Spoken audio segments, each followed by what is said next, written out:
What a beautiful day it is. Rev, how are you doing today? How are you doing today? How are you doing today? Rev, are you there? Are you there? Here I am. I was playing a little Marco Polo. Had to keep you on your toes, boy. Yeah. How are you? Oh man, I'm doing good, man. I'm doing good. And we have Besides the fact oh, my bad. I'm My under bad. the weather.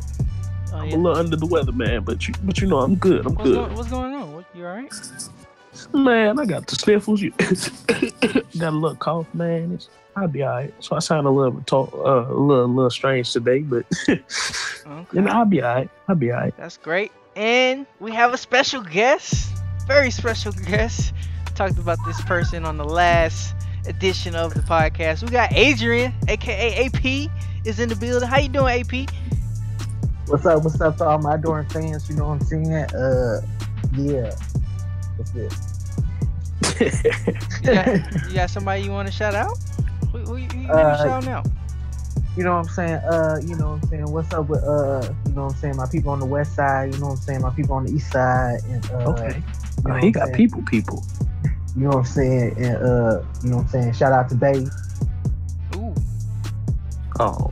Shout out to Bay. Yeah, you know what I'm saying? Celebrate the 1 year, you know what I'm saying? So, you know, this is how you shout out to Bay. Good. Hey Bay. Hi.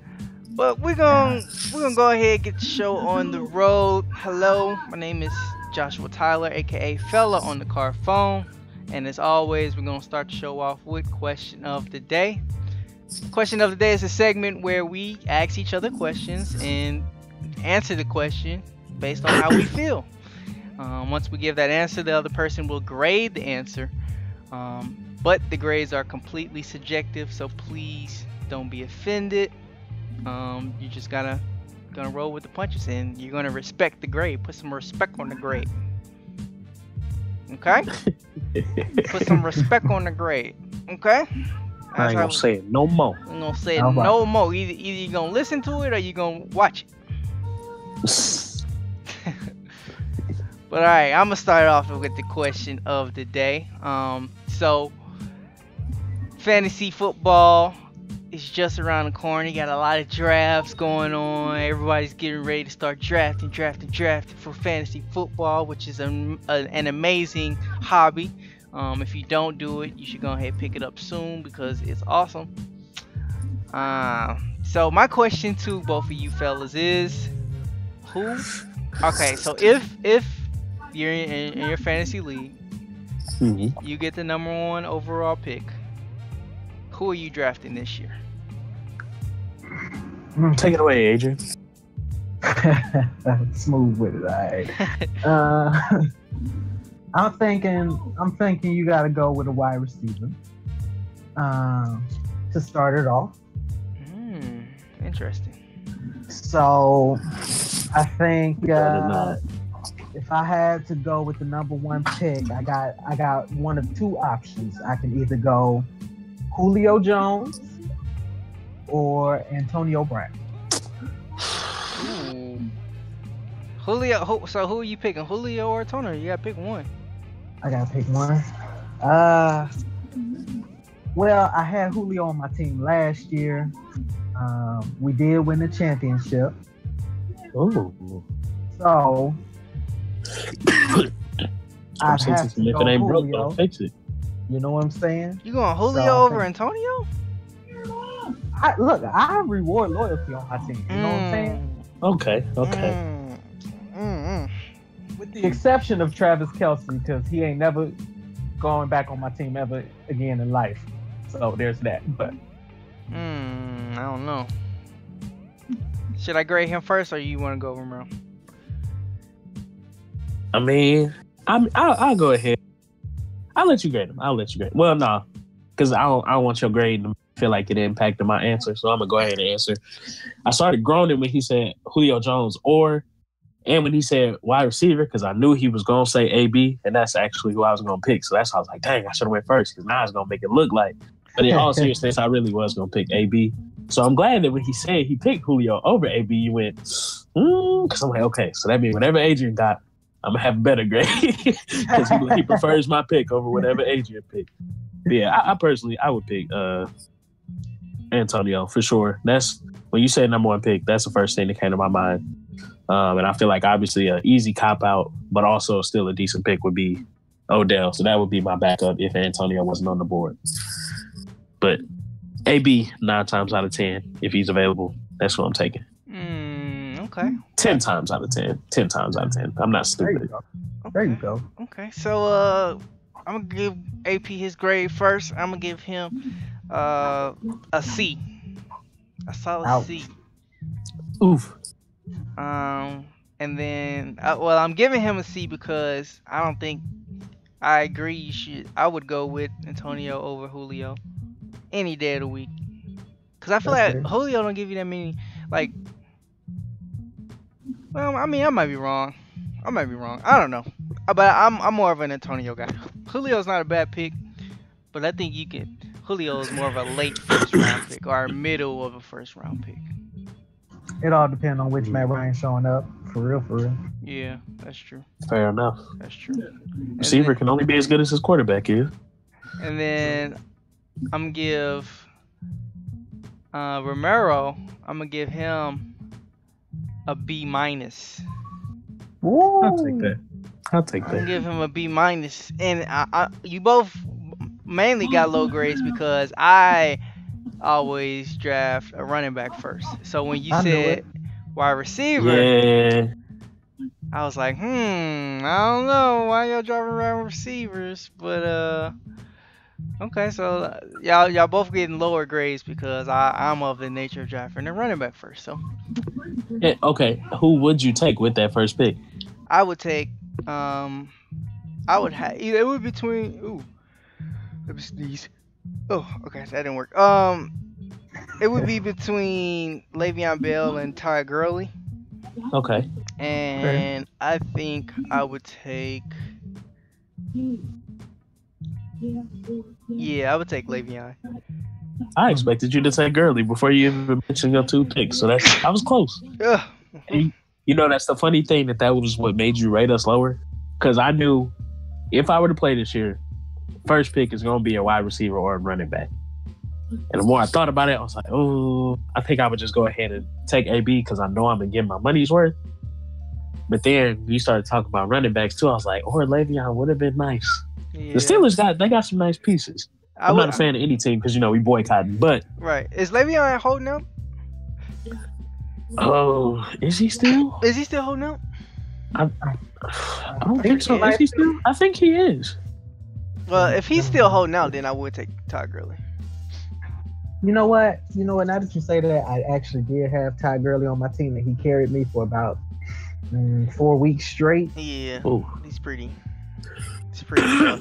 That's what I'm saying. Julio is good. Like, he'll go off, but he just don't go off every week. Right.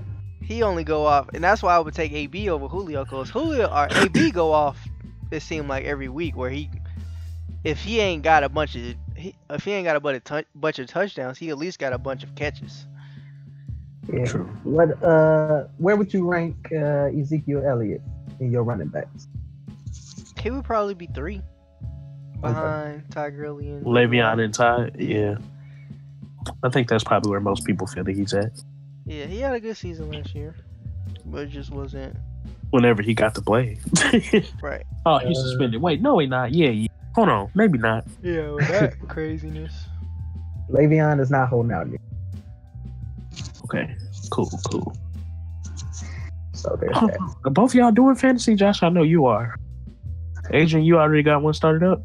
I am boycotting this year, although I'm a time champ. So See, part of me is boycotting and part of me enjoys fantasy sports. So I'll hold out until it's no longer the No Fun League. So maybe never. Is But- fantasy football like indirectly supporting the NFL?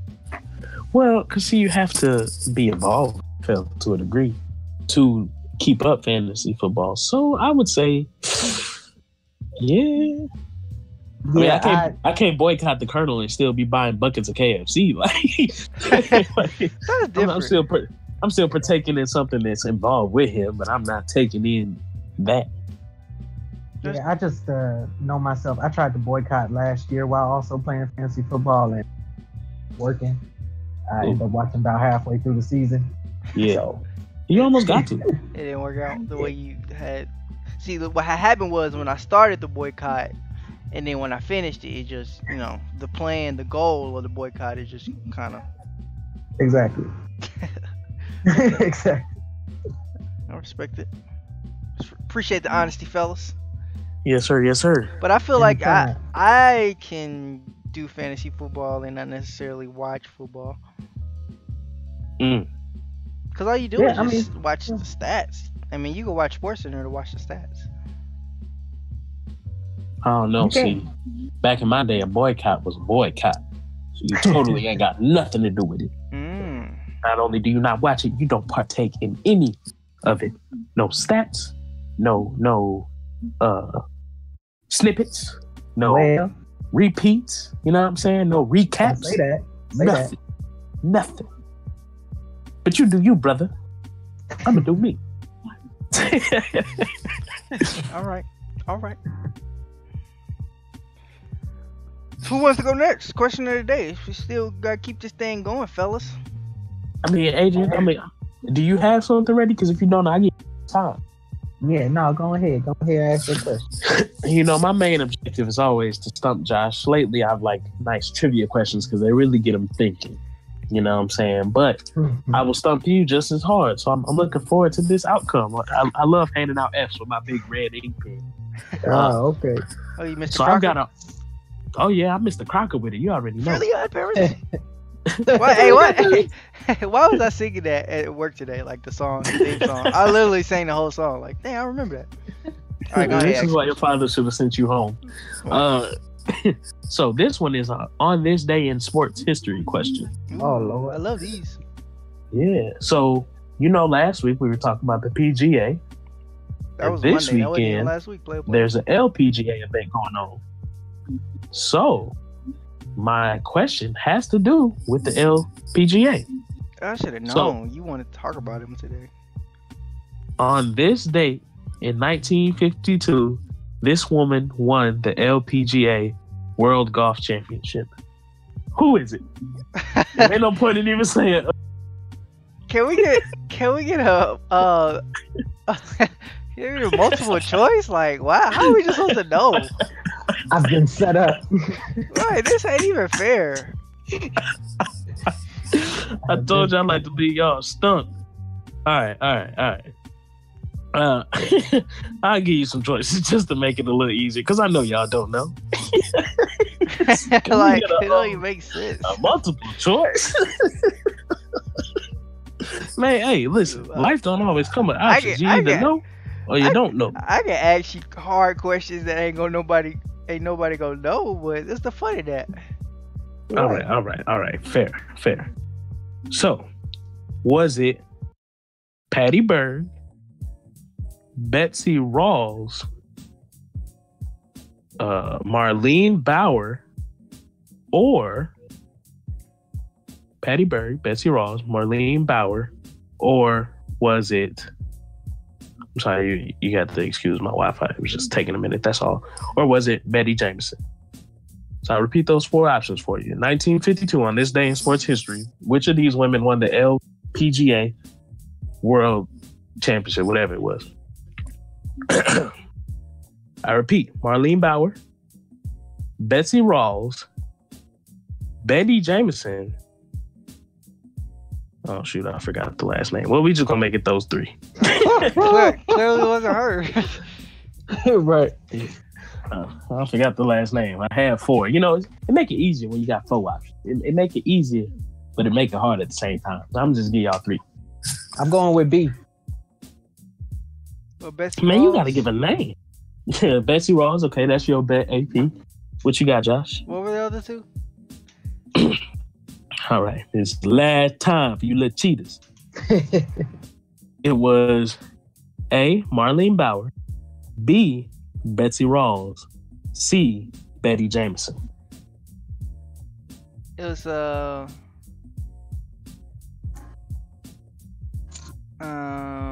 it's Marlene. Marlene is that's a golfer. They all golfers, but Marlene is the one that won. You said 1952. 1952. Marlene Jamison was her last name. Marlene Bauer. Oh, I'm sorry, Marlene Bowers. Mm-hmm. Yeah, because actually I know she won it in 1965 as well. Why do you know that? No, just I was gonna let him talk. Fool. Mm-hmm. Nah, well, yeah, Marlene Bowers. All right, yeah, Marlene Bowers. Final answer. Okay, interesting. Unfortunately, both of you all were wrong. Had a 33% chance to get it right. It was, however, Betty Jameson. I knew it in my heart of heart. And see, what made it hard for me too is Betty and Betsy sound so much alike. And that's also a fun fact. I split those two names between what my Honda is now. So I was like, hold on, let me make sure I say the right name because they sound enough alike that I'll mess around and mess them both up. But yeah, it was Betty. There's a website actually called onthisday.com, and you can find plenty of interesting facts. I just, I like to keep it sports related. I thought golf was something of relevance lately, so I bring it up. LPGA is going on right 16th to the 19th, and golf is your thing. Make sure you check that out. Yeah. So both of you get F, but you tried, so I guess I'll give you a D. You tried. Thank you. No, Josh was ready to give up. Can we get a multiple points, please? Because I was sure finna say something. It was gonna be some... about to say T. Guerra Woods or something. He was about to make up and marry Macklemore or whatever. Right. So my mama. Okay. I like that. What is the name of the website again? onthisday.com. Yeah, onthisday.com. Is it just sports? Plenty of interesting things. I believe just in general, there's history things. I typed in on this day in sports, but I think just in general, there's events, people, facts, whatever. Significant. When you click it on the homepage, significant events pop up. So yeah, it's got all types of fun, resourceful things. Okay, shout out to them. Yeah, onthisday.com. Check it out. All right, AP, you ready? Yeah, I'm ready. All right, go ahead, shoot that question at us. All right, so similar to Romero, I call them twins. So we just gonna hit you with a little trivia. I do have multiple choice right off the top, though. Okay, we appreciate that here at Straight Talk. I told you. Straight I Talk like to with keep Fella Josh and on his toes. I like to keep Josh on his toes, boy. He be ready, then he what? we appreciate the choices that multiply. Yeah. So we just gonna go ahead and it's NBA related because I love basketball. You know what I'm saying? Okay. Ball is life. Oh yeah. All right. Okay. That means I'm finna get this one right. Oh yeah. Nah, I'm just playing. All right. Who has the most technicals in NBA history? All right. Okay. Is it A, Rasheed Wallace? Is it B, Charles Barkley? Is it C, Gary Payton? Or is it D, Karl Malone?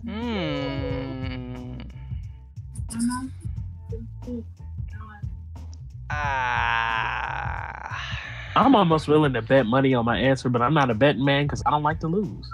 I don't know. He said Rasheed Wallace, Charles Barkley. I don't think it's Charles Barkley. Yeah. Karl Malone. Charles is probably up there. And what was the fourth one?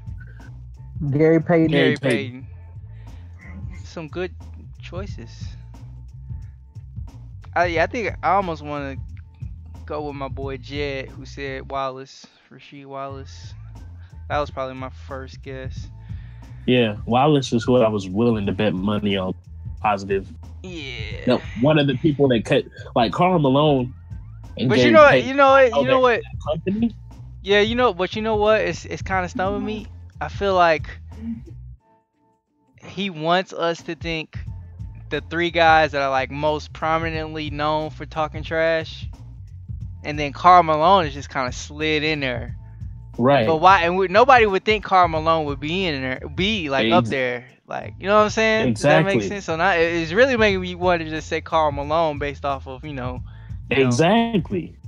Because I feel Ooh. like Rasheed Wallace is like, Obvious. like of It's course, like one of those. Those professors that get those exams where it's like the multiple choice questions just always point to one answer, but it'd be trick questions. Exactly, they totally I- curve you. I hate And that. that's I just find it. I just find it interesting that y'all think Rasheed Wallace is the most prominent on that list. when I think technical fouls, I think Sheed. Yeah. Huh, okay. You know what I'm saying? Who would you think is most prominent? Barkley? Yeah. Nah. Rasheed Wallace is worse than Barkley, I feel like. Well, Charles used to fight too, though. Charles. True.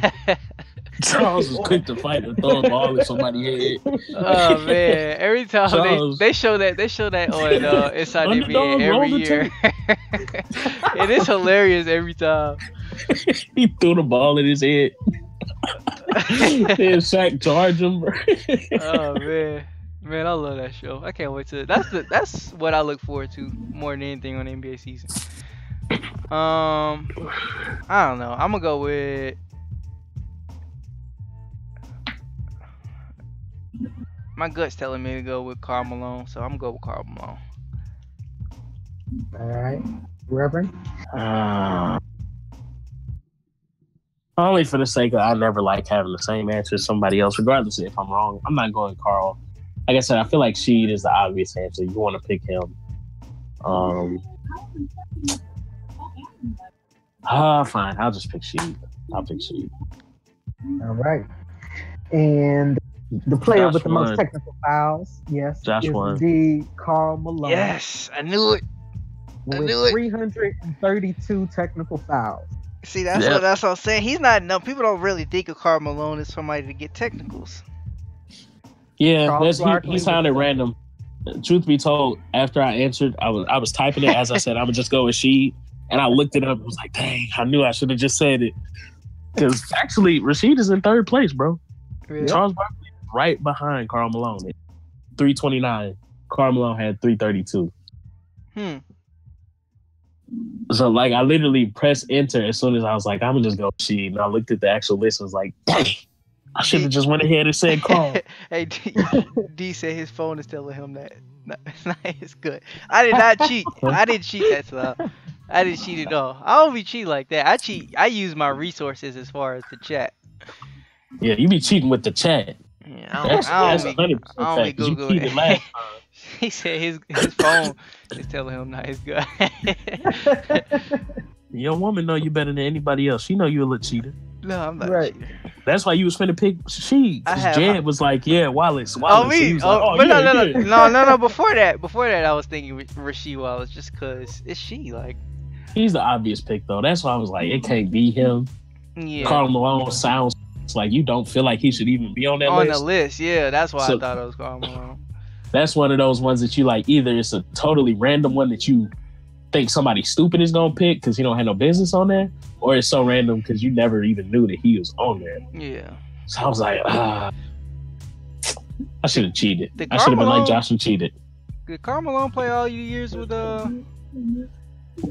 Wait, Utah? Yeah. with No. Utah? No. He ring chased with the Lakers at the end. Yeah, remember him and Peyton? Remember we talked about like last year during some of the early episodes how that was kind of a failed experiment super team. They were a little too old for it to really work, but they thought, Peyton, Kobe, Shaq, and Malone could do something. Okay. Yeah. No, I think wait. there's Well, some issues with no. I'm not talking about later in his career because I know he played for the Lakers.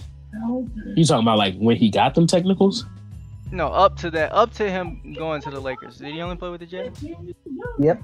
Oh, Yeah. The Postman. All right, let's see. Let's read the comment section. Tyler Williams said, "Hey, I work with your brother. Hope you're ready to take these L's in fantasy football this year, boy." Okay, so what we not gonna do is talk trash talk on my podcast. We're gonna get you to 600. No, just playing. But no, I'm not prepared to take any L's in the fantasy football league. You'll quickly learn that when it comes to fantasy football league, you really don't want me in your league. But you'll figure that out. And then Jed said, I remember I heard Karl Malone led. I was surprised. Yeah, I mean, Yeah, like I said, you don't it think just of sound off. Karl Malone as being. They don't talk about that as far as When you Karl think of Malone. hotheads in NBA history, you do not ever think Karl. Yeah. So that's. And speaking before we really get the thing, swing of things, I think fantasy sports. And you remember that year that we did fantasy basketball, and I led the league the whole season up until like the last week, and a lot of my players got injured. And Cameron, who literally won like 2 games all season, beat me for the championship. How did he get in the championship? I'm still saying, It was the way it was seating set work? up because we only had like it was like you, me, Adrian. Oh yeah, it was Cameron. like 4 of us. It was only like 5 of us, maybe 6. Yeah. So either way, he was bound to have a shot.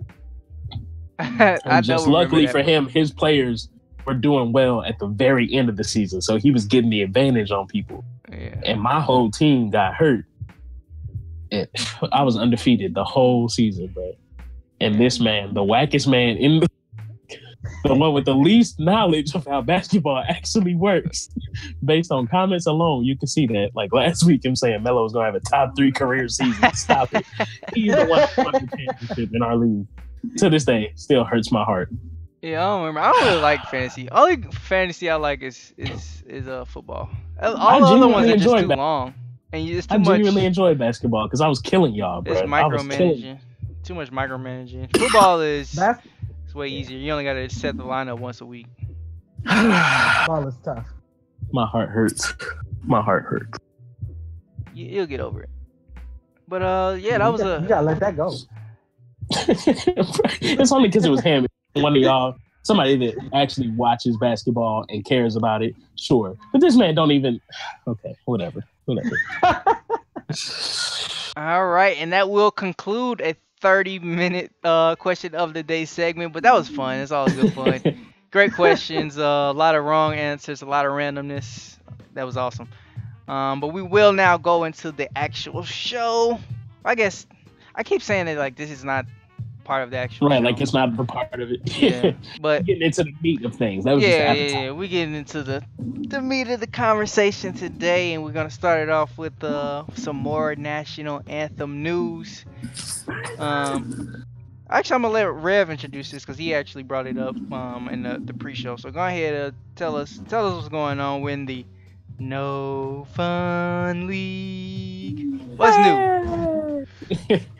All right, so ESPN has made it known that this year they will not broadcast the anthem for Monday Night Football. Now, first of all, I obviously want some opinions on this, but apparently something that was brought out is that they didn't ever really actually broadcast it generally, but now just for sure this year we will not. So I'd like to hear your opinions on it.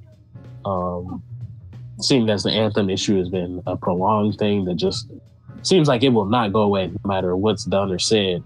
So what do you all think about them deciding to go ahead and make sure that, for sure this season we're not going to have that in our broadcast? You want me to You go wanna first? go ahead, Josh? Yeah, I'll go.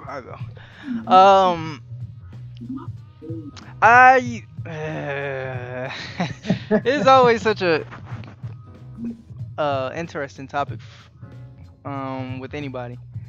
Let's read this comment. Let's see. Let ESPN make another wrong move. They have fired more people than Enron. I don't even know what Enron is. Anybody know what that is? I've heard it before. Couldn't really tell you much about it. You'd have to let Jed take it away on that one. Yeah. But no, this is what I would say. I almost feel like nobody's just handling. Nobody knows how to handle this situation clearly. Like nobody. NFL don't know how to handle it. Football teams don't know how to handle it. Now TV networks don't know how to handle it.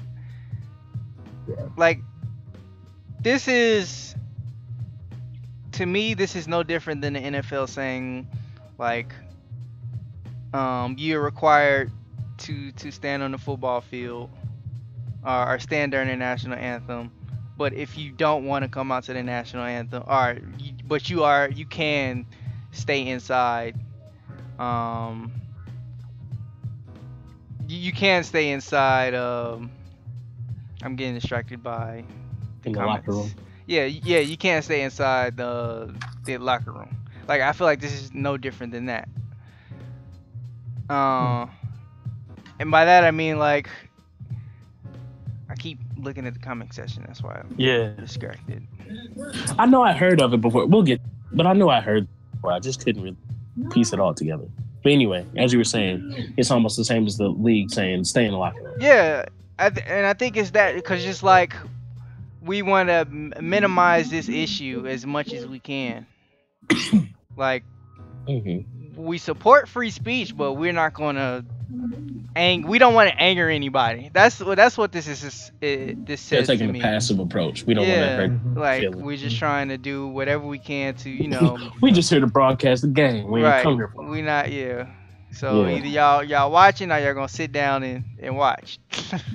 Right. I just don't. So it's just another way that they're just trying to, like, soften up the situation. But when in reality, they just really need to address the situation. Like, people are not going to agree.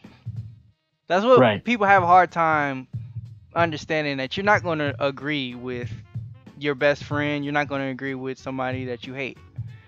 But within that, I feel like they need to do better just realizing, like, that's natural. That's okay to not agree with somebody.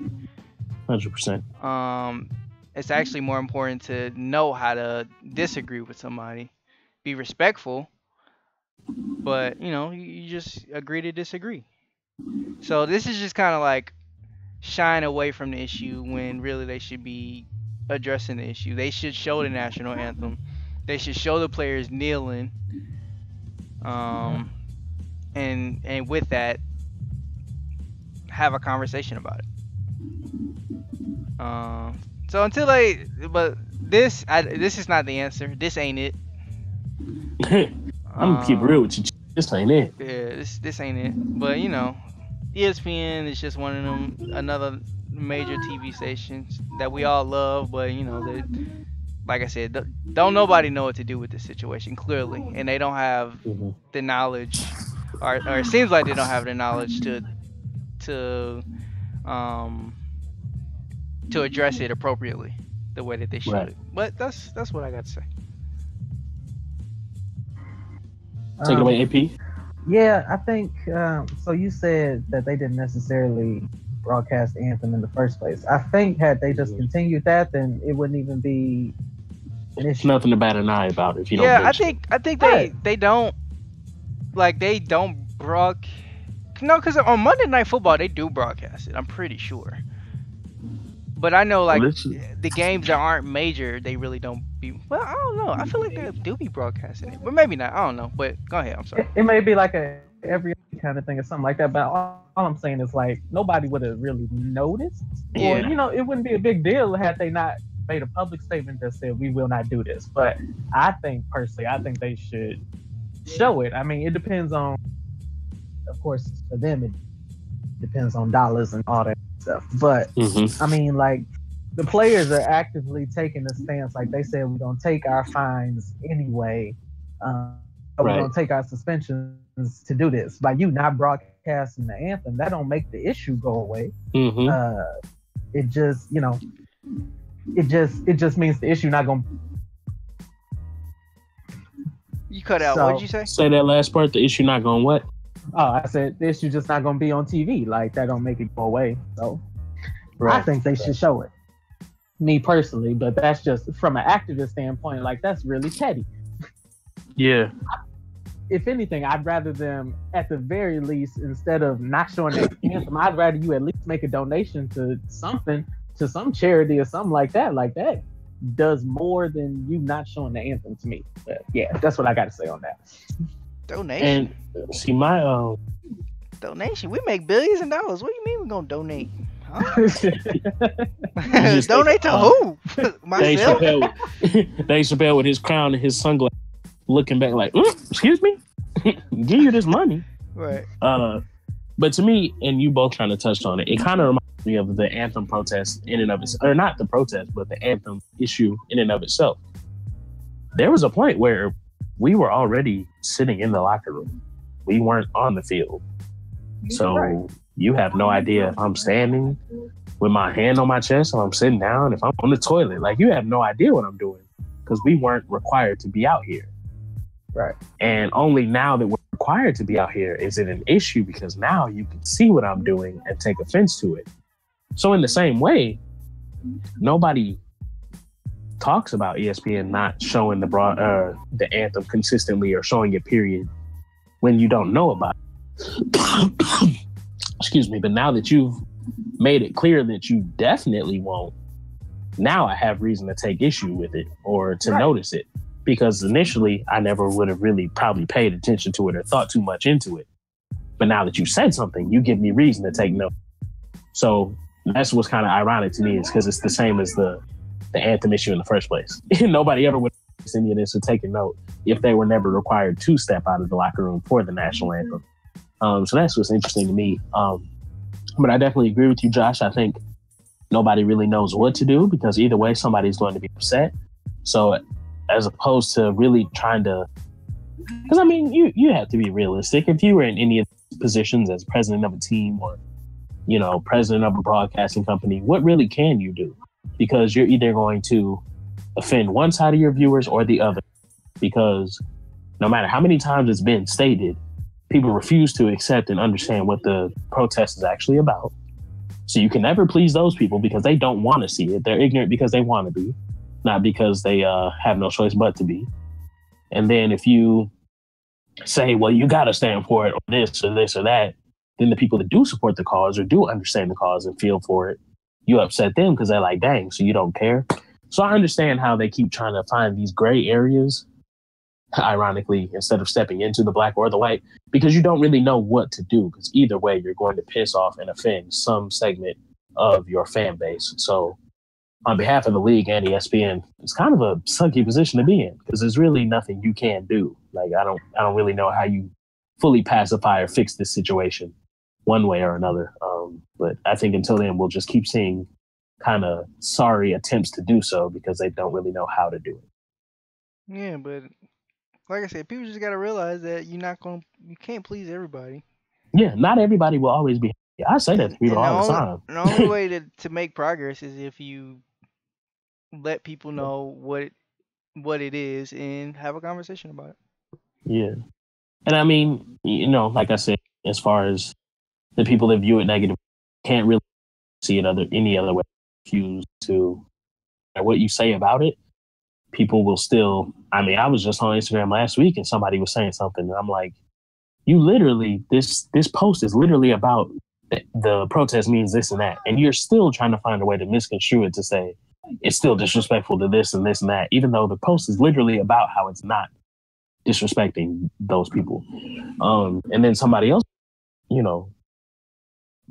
people doing the sit-ins during the civil rights movement where they protesting the food, but people refuse to see what it's if they don't want to see it.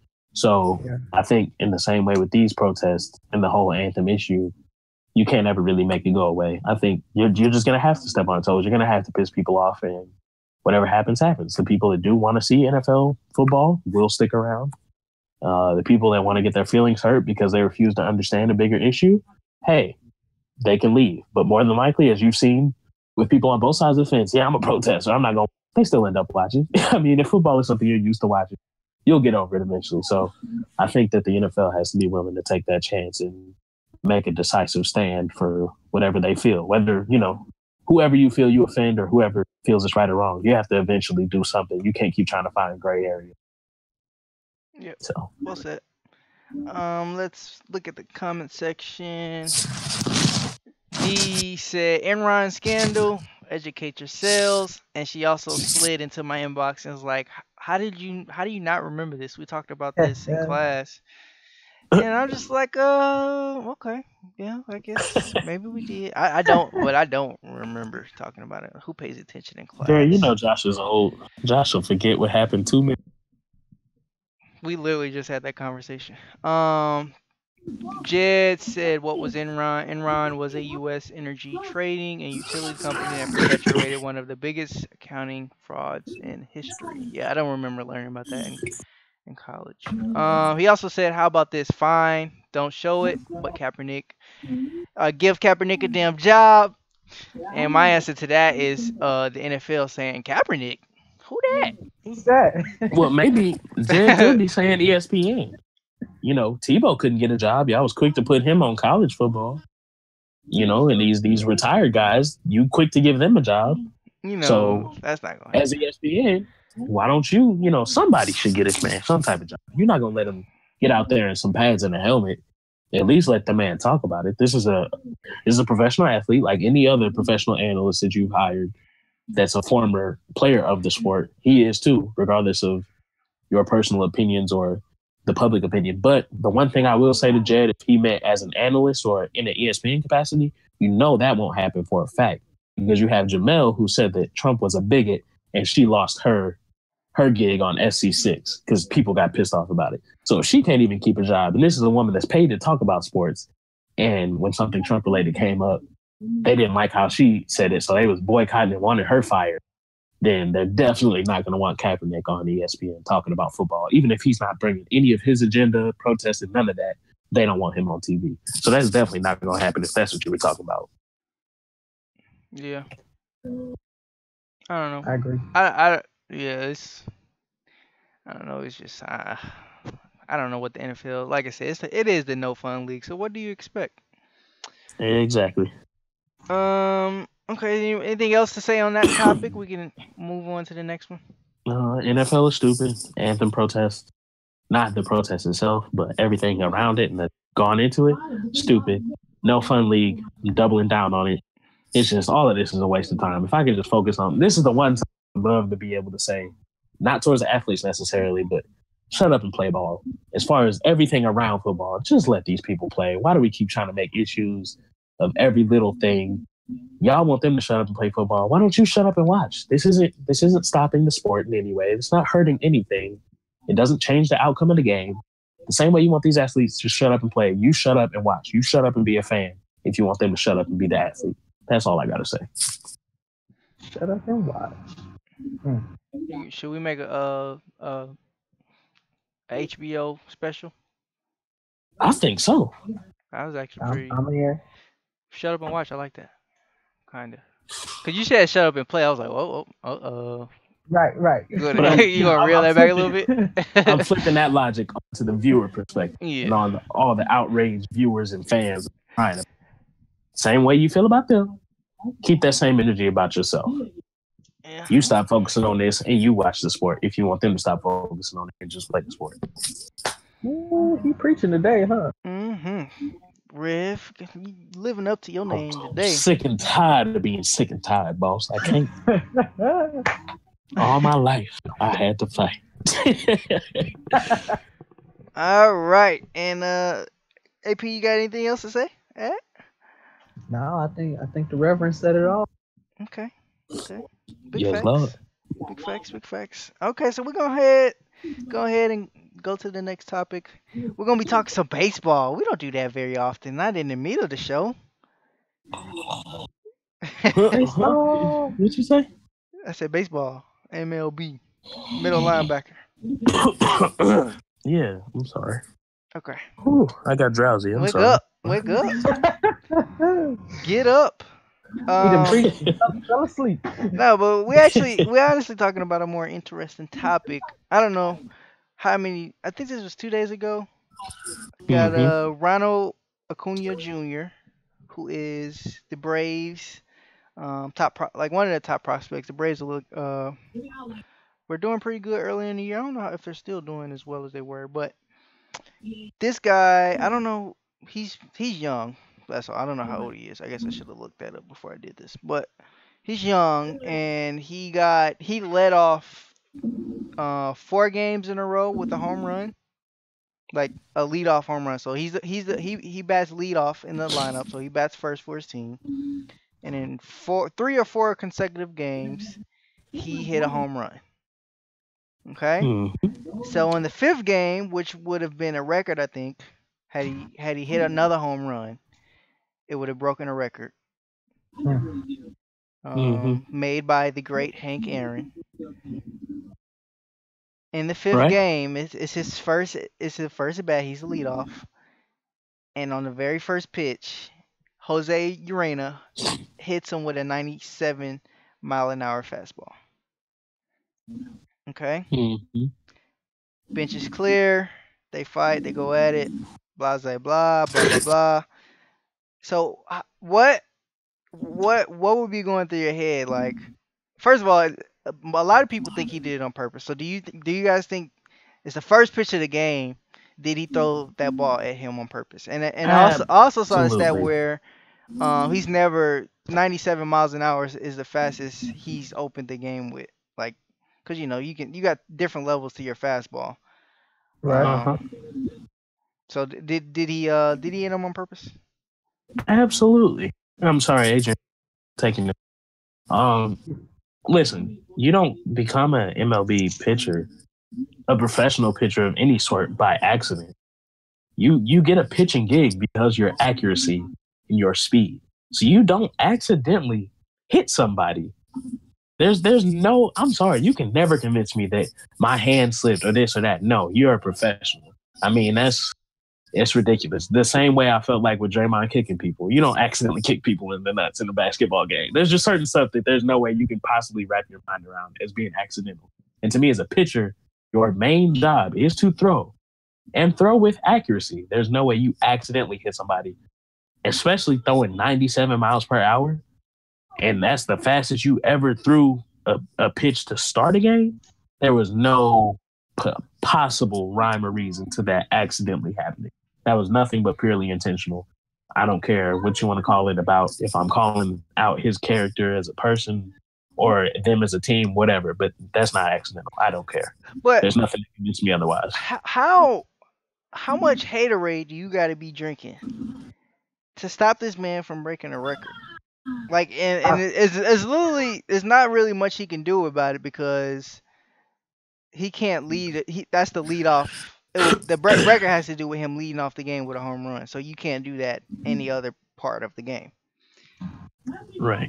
So how much haterade was he drinking to have to, hate on this man who's trying to make history like that? Oh, a whole bunch of haterade. That was, you did it on purpose to stop him from doing it. Like, there was no, like I said, that's not coincidence. That's not an accident. If it were just, oh yeah, that could have been accidental. You cut out.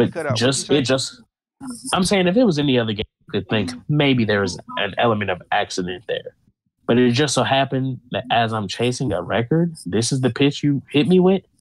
The one of the fastest pitch you've ever thrown to open the game. This the one that you hit me with as I'm chasing this record, or potentially on, I'm on pace to break this. This the time you're gonna hit me.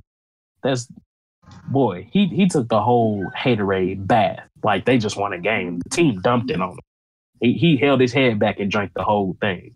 Because there's come on now. No, that was on purpose, and that's a massive hater move. Donkey of the week. Well, part of me wanted to play devil's advocate. I really did. And I wanted to say, well, maybe he could have. But I'm thinking, if you lost control of the ball, I don't think it's getting up to 97 miles an hour. Yeah. So there's that. As far as the haterade goes, it's, they say baseball is just as mental as it is all a part of, like, the physical talent of the game too. So I'm thinking maybe he came out here, he was like, I'm gonna send a message that you're not gonna get this record off me. But I can't defend him in any way because I just don't see that being an accident. Yeah. Okay, and so I'm gonna kind of well, this is not me playing devil's advocate, but next question to kind of go along, and you didn't necessarily touch on it, but you're kind of leading into it. So you as a competitor, somebody's potentially about to break a record against you. Mm-hmm. What stops do you make? Like, how, are you going to kind of do something like this? Like, will you just take matters into your own hands and like, no, you're not gonna break this record? Like, how competitive, your competitive nature, uh, would you think?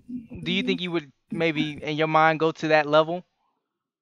So like, I guess if we talking basketball, well, no, I Mm-hmm. mean, or even if we could talk in baseball and say somebody's about to get a no hitter, and they do this, somebody's Mm-hmm. close to a no hitter, so instead of like swinging in an obvious swing situation, you try to lay down a bunt. Right. Mm-hmm. So, do you think what for you? What is the how far would you take that to? Like, are you going to just let him? Yeah, I mean, you're obviously not going to let him um break the record, but how extreme are you going? Because I feel like this is the extreme to stop somebody from breaking a record against you. Absolutely. So how far would you go? Or are you just going to, play it kind of like with the unwritten rules I think, along those lines? AP, go ahead. I start. yeah, I feel like to me that says that you don't have confidence in your own abilities. If you got to go to the extreme of trying to injure the other player, Mm-hmm. yeah, it's just real cheap. It's an easy out. So I wouldn't do it personally, or at least in theory, right? I say I wouldn't do it. I haven't been in the situation. I Yeah. haven't been getting paid millions of dollars to do it. So, but in theory, I believe that I would not take it that far as to injure. And it's also somebody else's livelihood too that you are impacted. So yeah. Yeah, I think that because what he was trying to get homered is what was he trying to accomplish? What was he about to accomplish? I Like forgot that quick. no, like was leading off a game with a home run. I think he did it in four. It was either 3 straight games, and that was his fourth, or he did it in the 4 previous games. He led the game off with a home run, and this So, was his Josh, chance to break the record. typically to stop somebody from getting a home, as somebody that likes baseball, watches baseball, and I'm sure you said you played before, right? What typically do people try to do to prevent you from just within the realm of just being totally sportsmanlike? What do they try to pull to keep you from getting a home run? They walk you. They walk you, right? Yeah. So to me, it's that simple. But that Walk would 'em. be. But the only thing about that is that would be like blatant. So I understand. I like he wouldn't do that because that would be like just blatant like hater. With hitting them by the pitch, you can like argue. Obviously, we know he did it on purpose, but you can like you can say something to her. It's like, no, I didn't do this on purpose. But I'm saying, or even if you go, I feel like you could hit him less blatant. I'll say it that way. Because, like you say, walking him would just be too outright, potentially. But I feel like even if you are going to hit a guy, you don't just throw the most precise 97-mile-per-hour ball at his ribs. If you're going to hit him, I mean, sure, you want to throw it like a legitimate pitch to make it believable, but you don't just fastball, boom, right in your rib. Oops. Like, because I can't, at that point, I question your character and your sportsmanship. Because I cannot believe that if you that coordinated that your accidental pitch can be 97 miles per hour, you know how many pitchers wish they had that type of accidental coordination to aim? And you were still right on the body. It's not like you threw it 97 and it was way over to the left, or, the ump could have caught it. You threw it dead at his rib. So you were still within the box that you would normally be throwing. So it's not like I can give you credit for an accident at that point. So I feel like if you are going to hit him, it has to be a little less evident. And also, I don't know, a little less hard. Like you almost threw 100-mile-per-hour ball at this man's ribs, Right. and then tried to walk like he never really looked like he apologized because we all knew he didn't intend to. He did it on purpose, but you didn't even make it look like it's an accident. So I feel like, me personally, that's just not my character. Like Adrian said, I think you got to be abilities and do your best not to give him that opportunity. Pitch all types of crazy balls. Pitch a 360 curve ball, no scope if you can, but be confident in your ability. Pitcher. I don't feel like you need to stoop to the level of hurting somebody. But there are a lot of people in sports that do. I feel like you're about to beat us, so I feel like you're about to get this record.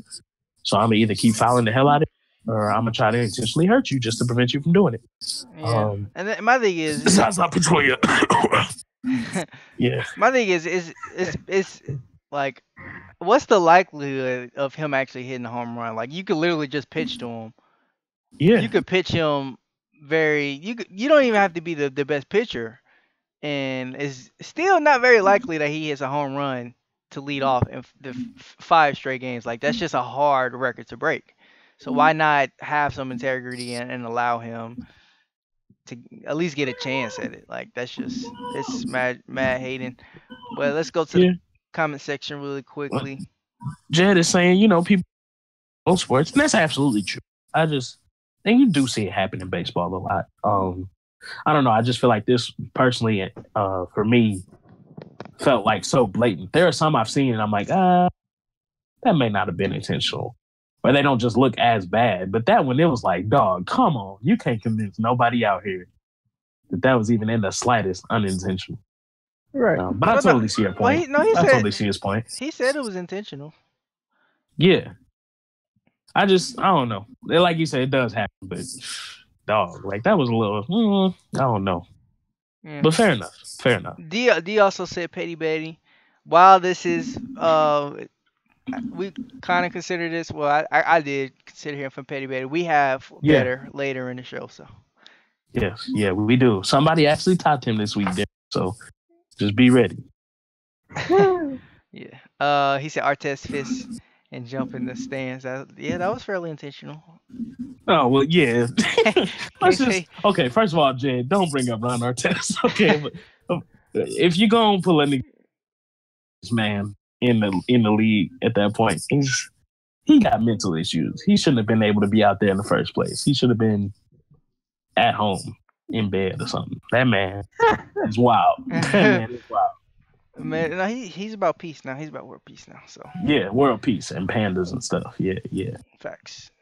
All right, is that gonna wrap it up? Anything else to say on that topic on the Cunha Braves? Oh, my only other thing is also in baseball, I'm tired of benches and managers jumping up out of the bullpen and just standing there in big crowds. Throw hands, bro. Like, do it. You know what I'm saying? Like, you saw Jose Bautista get clocked not too long ago. What was that? 2 weeks ago? Like, y'all allowed more so to get away with it a little bit. Go ahead and fight. We've seen some baseball fights before, so I can't stand when everybody jump up out the bullpen like, hold on now. And y'all just sit there and stare at each other. If y'all gonna do all that jumping and barking, I want to see some biting and fighting. Don't nobody want a dog that's all as soon as you walk up. Oh, hold on. You know what I'm saying? If y'all gonna do all that whooping and hollering and jump up like, hold on, you better swing on somebody. It's me if I'm Acuna. Ain't none of y'all swing? Y'all saw him do that to me, and y'all just gonna sit there and yell and curse at people? Y'all ain't gonna swing for me? Wait, what's his name? Acuna, right? Acuna Matata. Acuna Matata. That's what I thought. It's Acuna. I forgot about the accent mark. Acuna. The accent mark. My fault. Oh, Lord. He said Acuna Matata. Oh, man. Yeah, but I mean, they do that. That's just the new age sports. They do that in NBA too.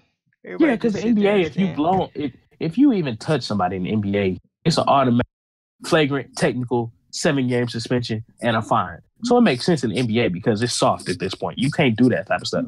Baseball, get your swing in. Like, we've seen it happen. Y'all can get away with it. Y'all can take it. Your league has seen many people swing on each other. NBA, that ain't happened for a good 10 years at least. Oh, and to answer Jed, I've seen the Nolan Ryan clip. They was throwing hands for sure. I've also seen the one. I was just thinking about this not too long ago with the dude. He was sitting in the batter's box, and out of nowhere he kicks the kicker and runs to the pitcher. Like, he kicks the kicker in the face mask, runs to the pitcher. The catcher? Yeah, I keep saying kicker. Sorry. He kicks the catcher in the face mask and then like rushes the pitcher, and they just start really going at it. But Nolan Ryan and Robin Ventura, Nolan Ryan was throwing hands with somebody. Yeah, I've seen this clip before. I'm like, the funniest part is Ryan on him at the mound, bro. He was ready. Immediately got him in. Was just throwing that right. Yeah. Ryan was ready. He said, "I hope you charge me after this one. I want you to." And unfortunately, nobody in the Braves had that same energy when it happened to Acuna. So unfortunate. Yeah, I always like a good sports fight. That only happened in hockey though now. Yeah. Shout out to hockey for at least letting people throw hands. Every True. other sport is too soft. They don't want to let it happen. I think it should happen more often in sports. This is competitive. There's a lot of testosterone pumping. Go ahead and let him get his issue off real quick. I took offense to you doing that. Let me get you. And then y'all can break it up. I'm cool. I got my piece off. Only problem is if they do that in the NBA or NFL, they're the thugs and goons. So actually, somebody made that same point the other day. I believe in reference to this video. Somebody was saying that this is more so allowed in baseball and hockey. But if you were to let NFL and NBA players do it, they would be referred to as thugs and all of this and all of that. And it would be frowned upon. Whereas in hockey, oh, yeah, they're fighting. Woo! They're tough. The moment black athletes are doing it, oh, these thugs are ruining the sport. They're ruining the league. And all they want to do is fight. So, yeah, that is crazy because I literally just saw somebody say that. And I was like, dang, they right. So it's funny to hear you double down on that. Because it's facts. Which is sad. Hockey players, what does that say? Hockey players are tough. Football players are crazy. Yeah. Oh, and they also soft for not fighting. Football and basketball players are soft because they don't do anything back. But like you said, if they did, then they'd be thugs and, hoodlums. Ruffians. Yeah. These ignorance and wow. That's funny. What does that say about our world in sports? But anyway, carrying on. That's all I got to say about it. AP, anything else to say? Nah. I say let them fight. I say actually swing. If you're going to come right out there, go ahead and swing. You know what I'm saying? I will. The only part that I will kind of like push back on just a little bit is when you said don't nobody want to see a dog do all that and then be all cute and sweet. If you go over your partner house and they dog acting crazy, I'm going to need them to calm down. We're gonna all be Cam with it. No, don't worry. You don't. We're gonna all be Cam with it. Like, you got a dog? I catch you on the flip. Like, yeah. Like Cam's scared of anybody dog, no matter the size. Yeah. It could be an ankle biter. And he like, nah, I got ankles. Chill. All right, but yeah, we can go ahead and move on to the next topic, and this one's actually gonna come from AP. So go ahead, let us know what you got on your mind, AP. Well, I was on Instagram earlier, and I just happened to be scrolling by, and Jaleel Okafor, his picture has been going around because he dropped a lot of weight this summer, and so people was looking at his body transformation. But he posted the picture himself this time, and then he left a comment. On his comment, he was shouting out the people that helped him cut all his body fat, and then he shouted out K-Love and the Players Tribune for making mental health issues, for putting them on the map, basically. And so he just opened up about him dealing with anxiety and identifying other stressors that could trigger his anxiety. I find this post interesting because Royce White, I think it was 2012 is when the man got drafted. Yes, I know exactly who you're talking about. Royce White was dealing with anxiety about flying on airplanes. Like, he just did not like airplanes. But the Houston Rockets, not trying to help this man out, but within the last, I'd say the last 2-3 years, DeMar DeRozan has come out saying he suffers from depression. Kenyon Dooling, who's retired now, or at least he's not in the NBA anymore. Mizume. Yep, he said he's still fighting depression. K-Love said he's had an anxiety attack, a panic attack. Jaleel Okafor is now suffering from, not now suffering, but he opened up about his anxiety. And then the NBA back in March installed a director of mental health and awareness. I'm just asking, where's the justice for my man, Royce White? Shout out to Royce White. I thought he was going to be really good. He went to Iowa State. He was supposed to be really good. Big fan. I was a big fan too. I remember that. What do you mean? So are you talking about like the Rockets not taking care of him? Yeah, I'm just like, where is this accepting spirit in the NBA? You said Well, I guess I see what you're you saying said did because you say where is it coming from? Yeah, like why all of a sudden now y'all want to be open about it, but when my man's was having a serious issue, he couldn't get no Mm. love. although it doesn't seem that long ago when looking at the calendar, because what 6 years ago, but you have to really think, taking a look at the world in general, mental health discussion has become a lot more open just in the 2012 last few was a years. long time ago. Yeah, Like like Yeah. if you you know think, when you I'm sorry. Go ahead. You're talking about that. no, I was just gonna say, like it initially it don't sound that long ago. You really think about how much time has passed since then. 2012, we're sophomores in high school. You know what I'm saying? So this is a long time ago. Mental health issues, awareness, all of that has really like just jumped head and shoulders above what it has been. Because I know even back then we weren't really talking about it like that. Of course, a little bit because we're high schoolers and people, deal with that. But as far as looking at grown people and public figures, we were not addressing those issues. So I personally feel like the NBA just wasn't really ready for that or didn't think there was that much of a need for that because players weren't as open. And as a society and a country, we weren't really as open about mental health issues not only affecting adolescents and young people, but this is a problem even into your adult years. And even as a professional athlete or a public figure or actor, actress, whatever, that still does affect you. So I feel like now the NBA, because of somebody like uh, Royce White, are able to say, yeah, this is an issue we do actually need to be more serious about. I think the NBA is another reason that they're better than the no fun progressive, and I think they pick up on the issues around and say, you know what, we need to do something about that. So I think just at that time, they weren't really ready to accept it and acknowledge that it was that deep of an issue. Hmm. Huh? To go along with that, or to kind of further that, just think about like Twitter in 2012. Like how we always talk about how like it wasn't PC, it wasn't politically correct, Yeah. or nowhere near as much as it is now. Like you You say can't, the wrong thing on Twitter today, boy, yeah, you say the wrong thing on Twitter today, it's a wrap. Like you're in canceled. 2012, Twitter was ratchet, Wow. or not even ratchet, but it's just a lot. You could say It was wilding. anything, yeah.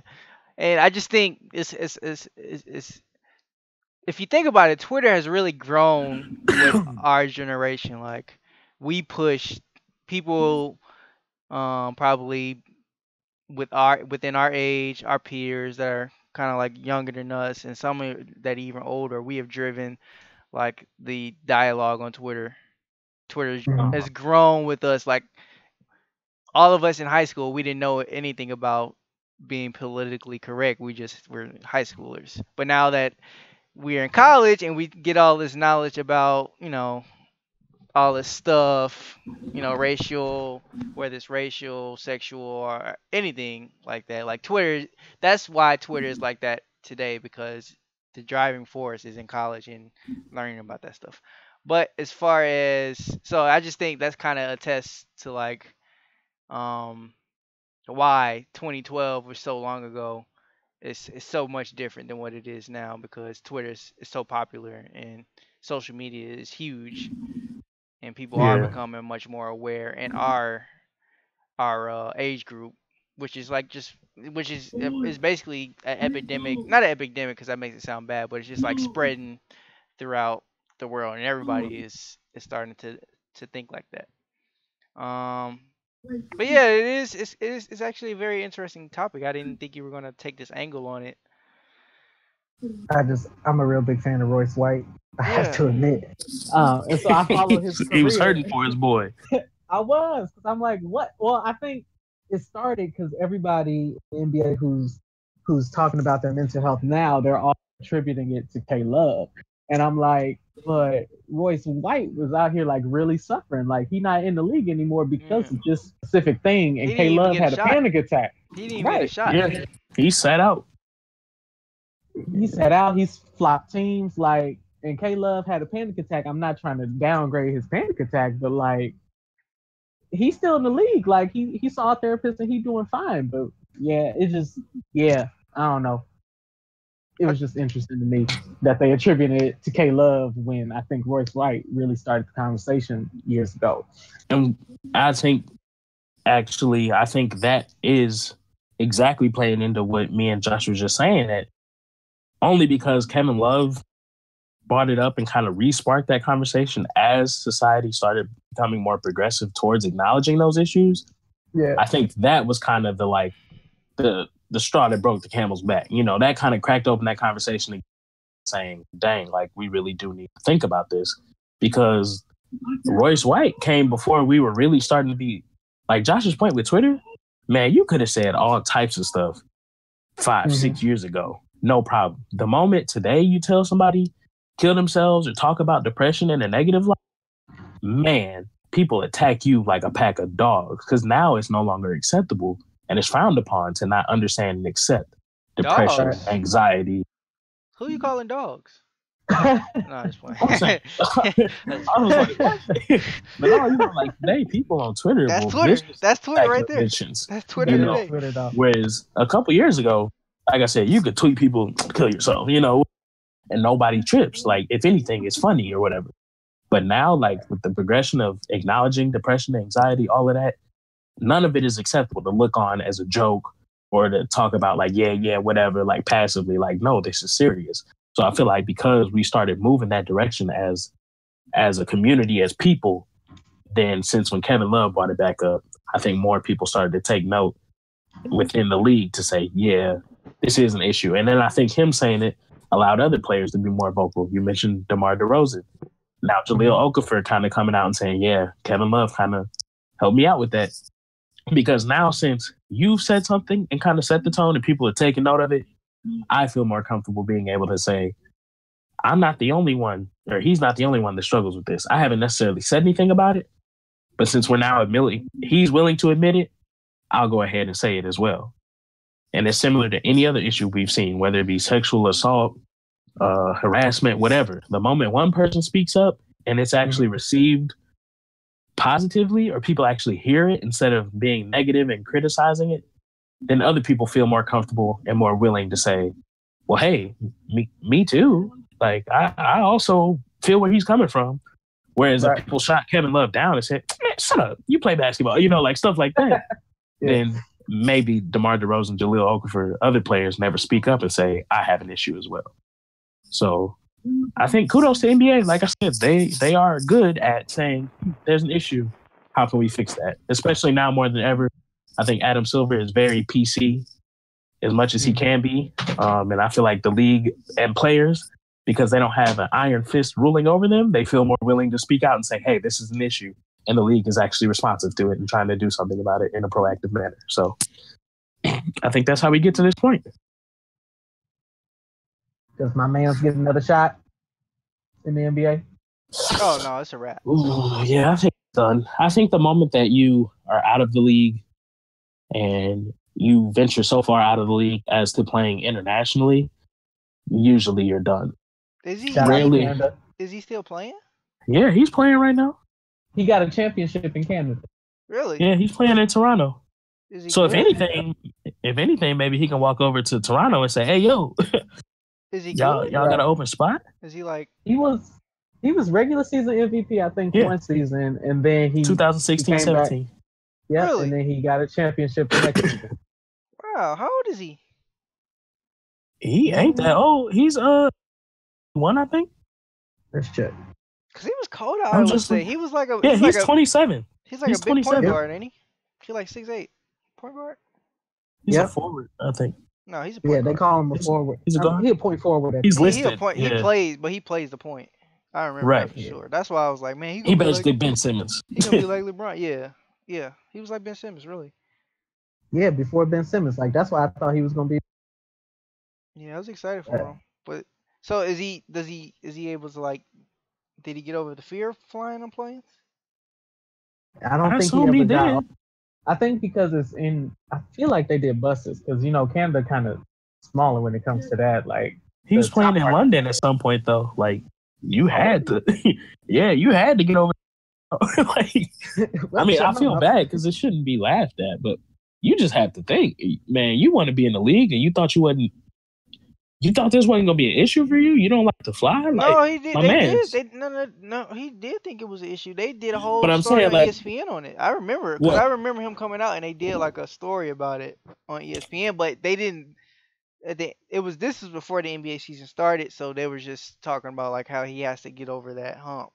And My it thing never is, really as far as followed him up. moving, I'm saying, like, what do you really do? And did you ever think, like, how am I going to get past this? Because if this is the lifestyle you choose, you have no option but to somehow get over it. Because it's not always going to be feasible to just do a bus instead. You know, if you play in Memphis and it's a game in Chicago or Milwaukee or something, sure, you can take a bus.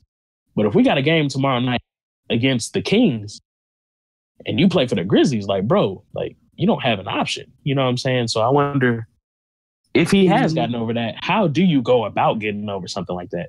Because that's a fear that a lot of us don't understand, but like, that's rough. Yeah, he is currently playing. So I feel like Say unless that he again. took a vote, Who's he playing for? he is currently Italy, playing in Italy. So I feel like unless he took a vote, he has found ways to help him cope with his anxiety. Yeah, he could always Probably he could always do medical marijuana. He could always do what my girlfriend does. That's take Benadryl before she goes on point. But I mean, Fair enough. I mean, I'm telling you. I mean, a lot of people do that though. her tactics, but you know, he on that medicated merit. That's the only way I think that you can fully be like, oh yeah, I'm good. Like, you got to be smoking something to relax you in some way or help you get over. I feel like that's our next show conversation, the legalization. Yeah. Maybe he could play for Denver. Mm-hmm. There you go. There you go. I don't know how that is. That the real Taj Gibson? He just got to get, the medicinal card, and he should be straight across all the states. You know what I'm saying?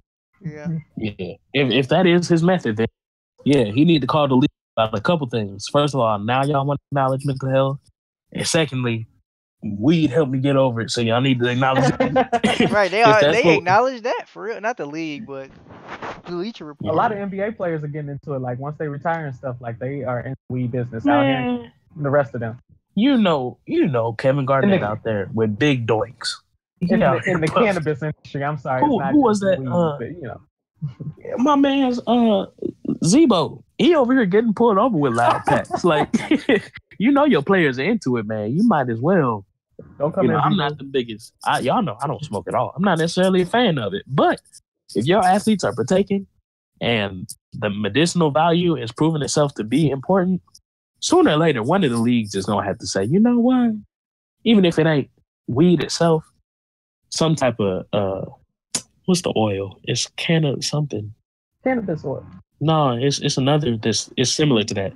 I think they just legalized that in Oklahoma. But anyway, yeah, y'all gonna have to look into something because they will. And that's a whole nother issue. It will come up. NBA, Steven Jackson. If you look at J.R. Smith on a regular basis, like we know, Steven Jackson was already doing this. Cannabinoid. That's what I was. Cannabinoid. But yeah, go ahead. It's coming out. The conversation is coming, and it's coming fast, especially when a lot of your players, like you talking about money management, and then they come out after they retire. Al Harrington, like I mentioned before, they getting into the business. So it's coming. Exactly. Yeah, shout out Royce White though. Yeah, that's actually amazing. I didn't know he was winning MVP and leading his team in the championship. That's awesome. Like I wonder, now I really want to know how he would have done in the NBA. That would have been dope.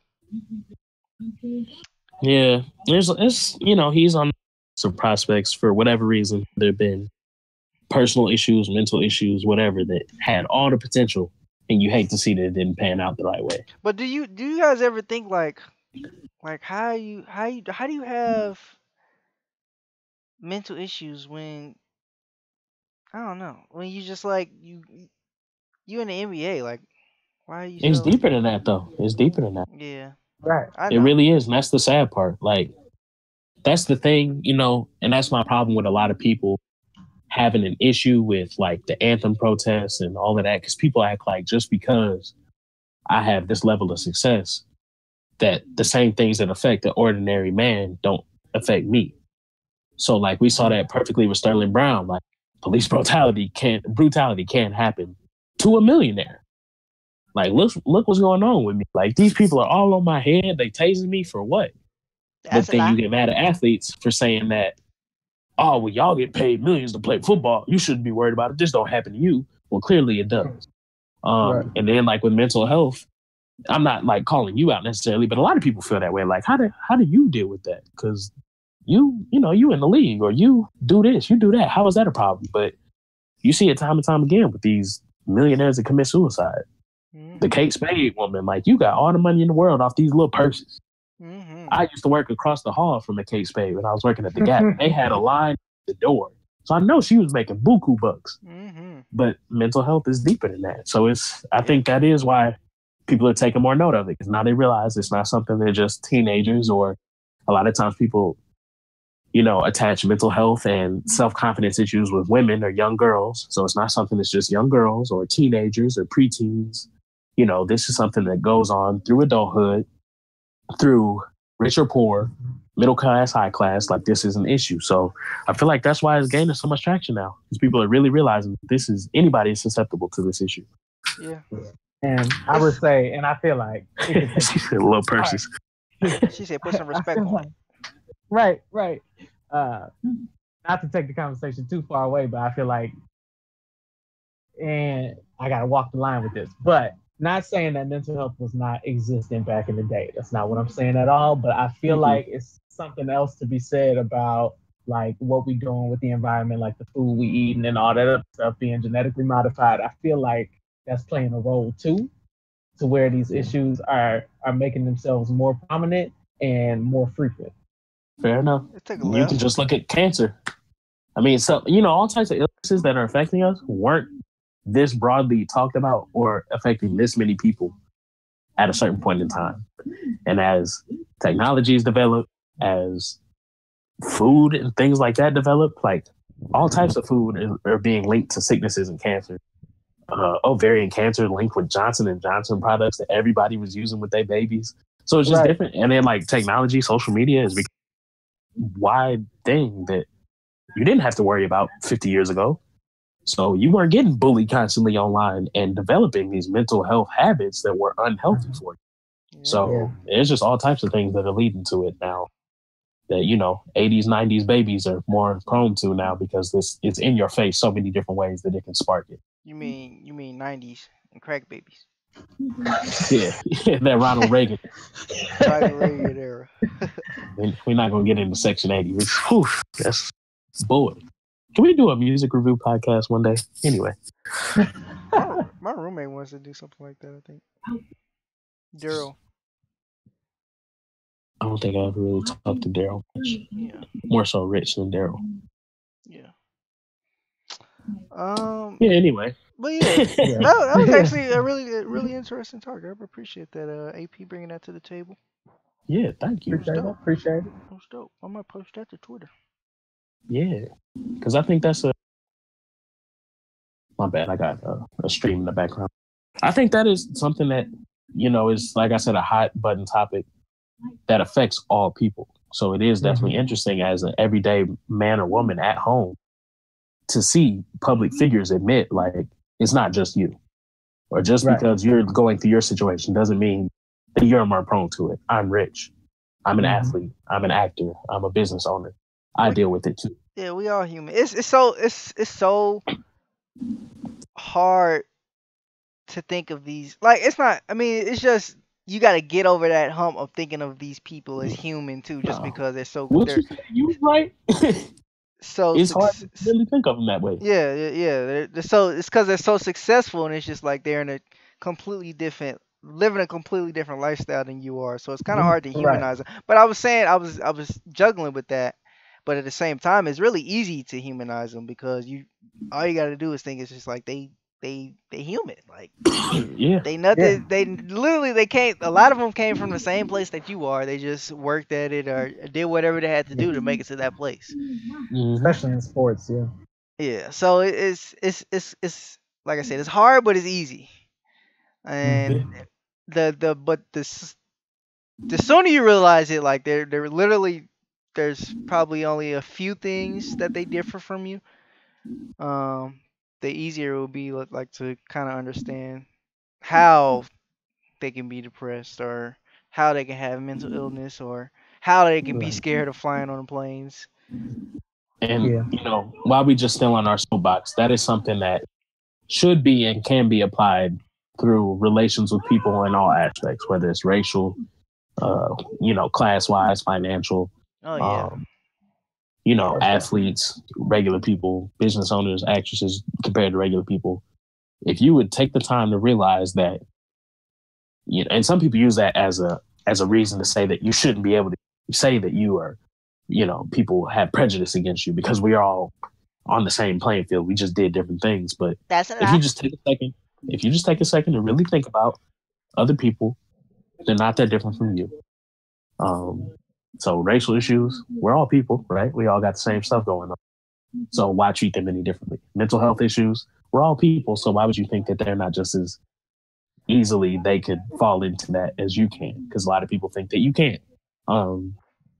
With being rich and stuff, we're all people. Like that doesn't change at the core. We're all people, no matter what externally you have or materially you have. We're all human. So if you don't take away nothing else, just take that away. Facts. Well said. Well said. As always, hey, shout out to Rev Rowe today. He been we might make his name on That the boy. show first. We might start calling straight talk with Rev and fella. He preaching today. Get that boy a Underdog. collar. Put that on a t-shirt. Put that on the t-shirt, underdog.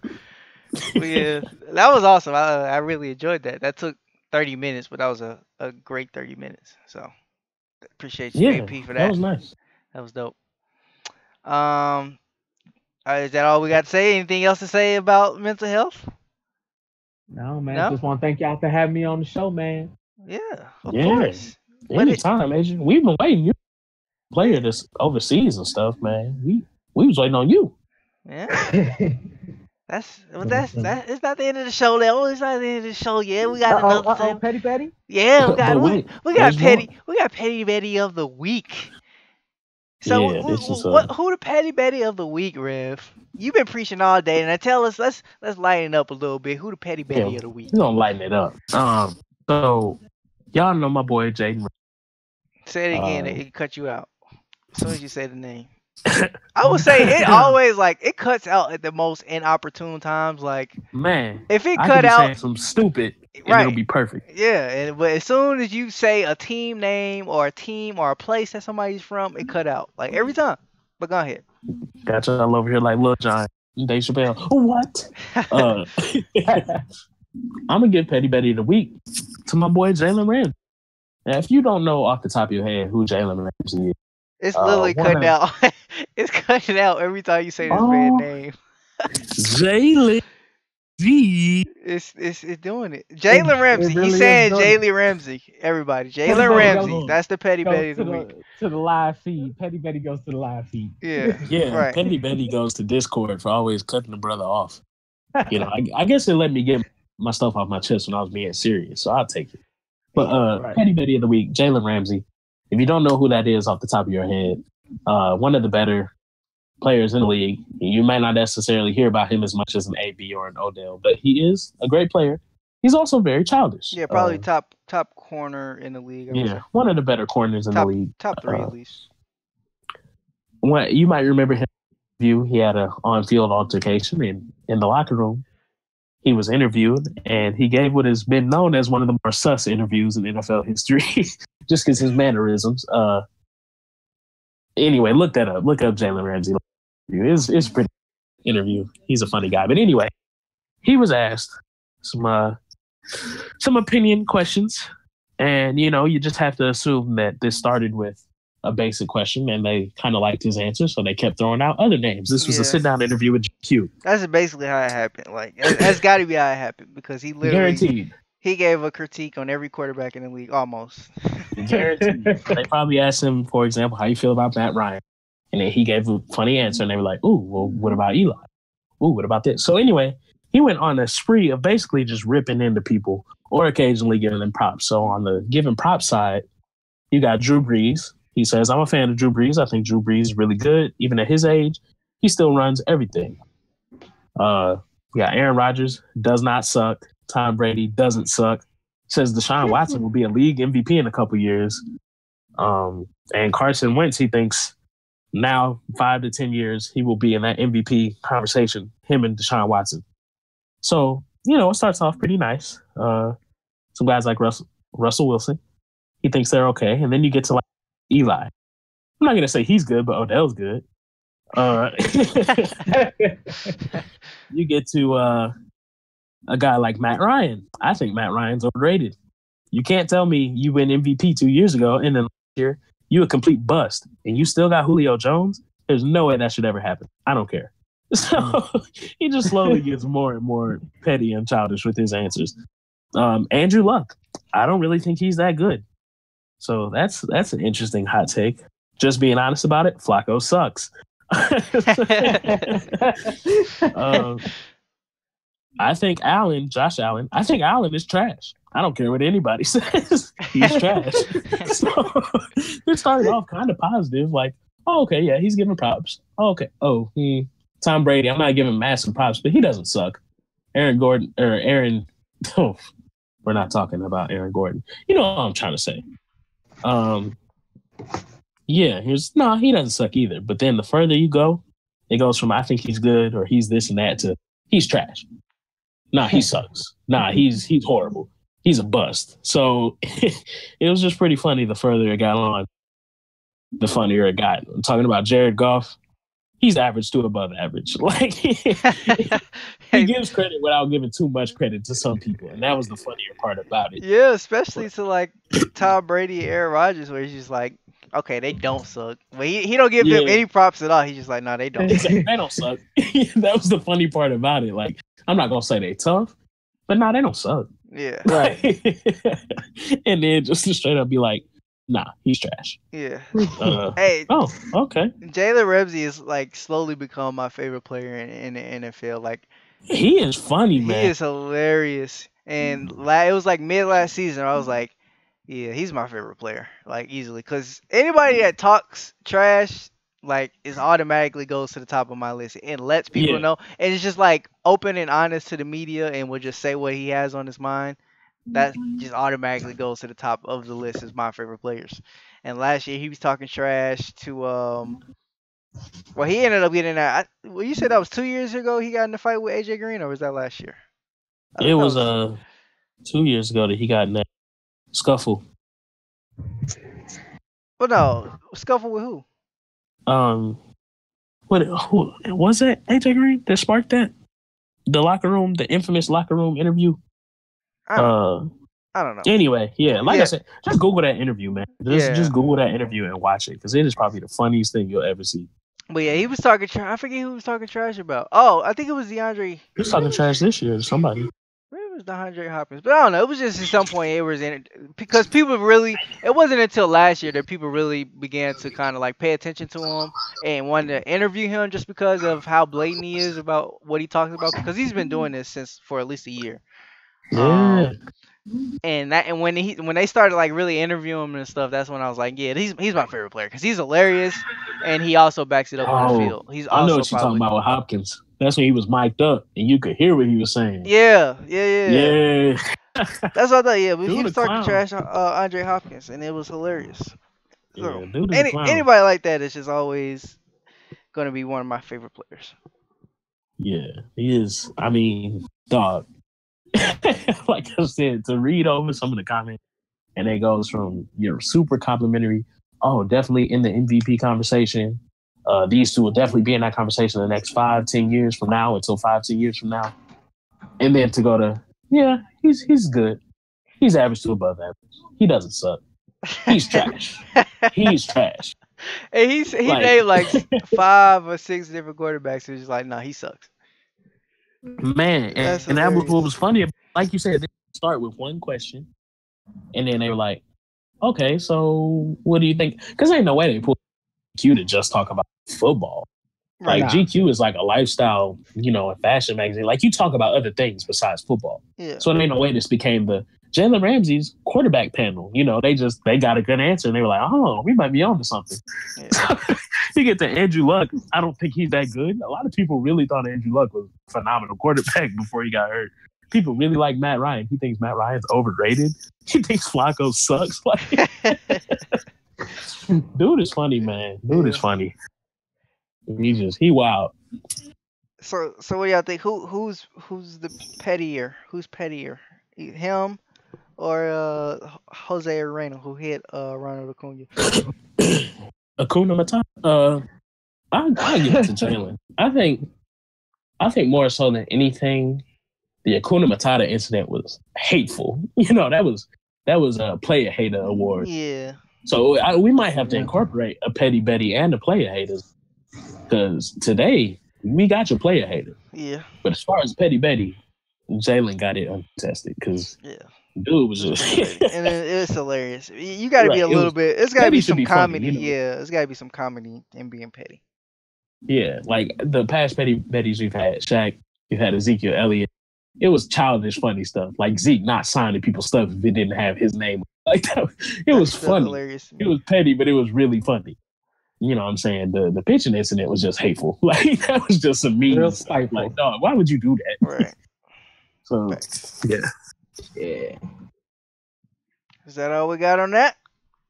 That's all for the petty Betty. Yeah, that's it. Sounds like it's it. But we'll do. Speaking of shouting, of course, segment of the show where we kind of just close up the show talking about anything that we got to get off our chests. You can either speak to where you're saying it calmly, or you can shout to where you're yelling and you're upset or you're excited about something. So, would you like to go first? Anybody want to go first? Man, what you got on your mind? What I got on my mind? Yeah, speak on it. Or shout on it. All right, it ain't got nothing to do with today's show, but this is on my mind. This is how I feel. Well, it's two things. I'm going to make the first one quick. So the first one is I'm still hurt by Ray Allen hitting that corner jump shot. Still? I'm still hurt by that. Still? They had brought out the streamers and everything. We was ready to party. All right, that's first. Second of all, yeah, that one hurts. Kawhi Leonard, man, I just don't understand how he ain't said nothing that whole entire time. Everything was going on, and it's just like Kawhi's camp or this and that, and the man ain't say nothing himself. He ain't never step in front of a camera. Like, if he would have just said something himself, everything, I'm not saying it would have been okay, but like it would have made the situation a whole lot better. And so I'm just looking at him sideways from now on. You know, we share the same birthday, but we ain't blood no more. You know what I'm saying? Wow. Dang, you just gonna drop him like that, bro? Just like that. I don't even know that dude. To speak on what you said, I take offense to the fact that he had his little letter to the Spurs, and Melo put out a letter to OKC the other day. Melo was with us for a year. And his letter was much more meaningful than anything Kawhi put in his letter to San Antonio. He was there much longer. So to me, not only did you never speak publicly and say anything with all this speculation going on about you, but then your letter was the sorriest, most generic and bland thing I've ever read from any player that wrote an open letter to his former team.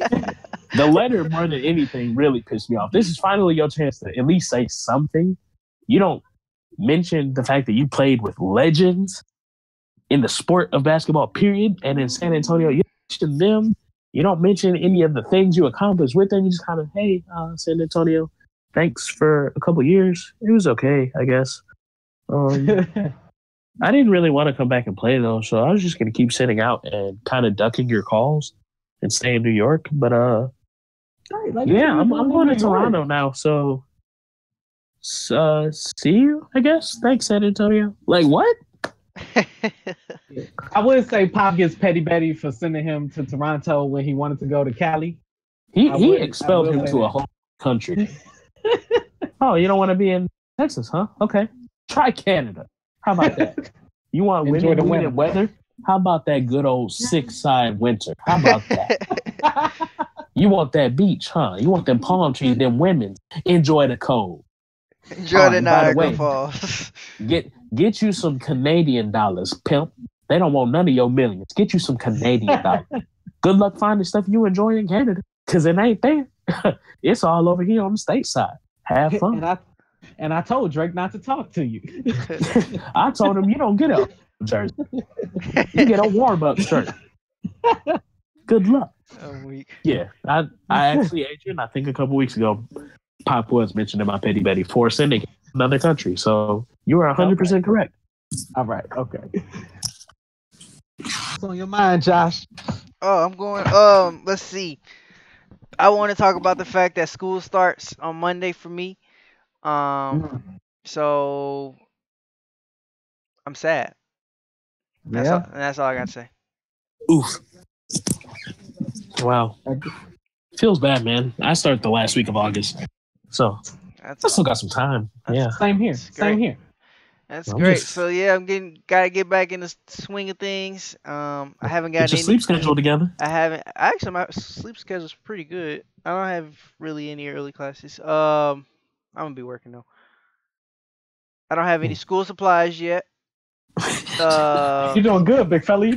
I haven't packed. Can't order his books. I'm still in. Packed. Oh yeah, I definitely haven't ordered any books. Haven't packed. I'm still in St. Louis. I haven't packed it all.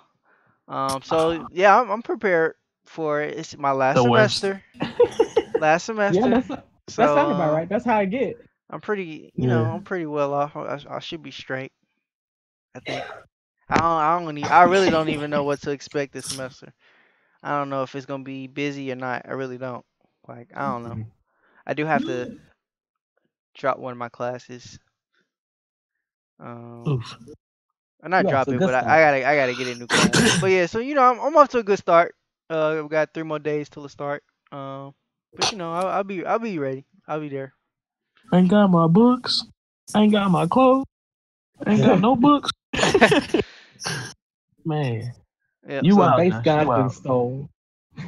So yeah, that's kind of what's on my mind. School, how it's bittersweet. It's gonna be my last first day ever. Hopefully. Yeah, because we ain't on that. You ain't going back. You ain't going back. No, I ain't going back. We ain't on that grad Absolutely school not. tip. Like I said, like I told Romero, and I've told I think a couple other people. Only way I'm going back is if I get a job and they say, "Hey, if you go back, we're gonna give you X amount of dollars." I'm like, "Okay, I'll be back." I'll call Mizzou tomorrow. I'll be back. Right. They said they're gonna give me some money if I, go. So I guess I'm here. But other than that, I ain't going back. I'm gonna learn. I'm gonna continue to learn every day, but it's just not gonna be I'm not gonna pay to learn every day. I'm gonna. Go ahead and say that. Go ahead and say that by myself. True that. I feed you.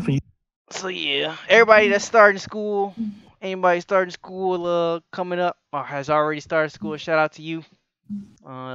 Stay strong. We talked about mental health, so make sure. Yeah, that's definitely important during the school year.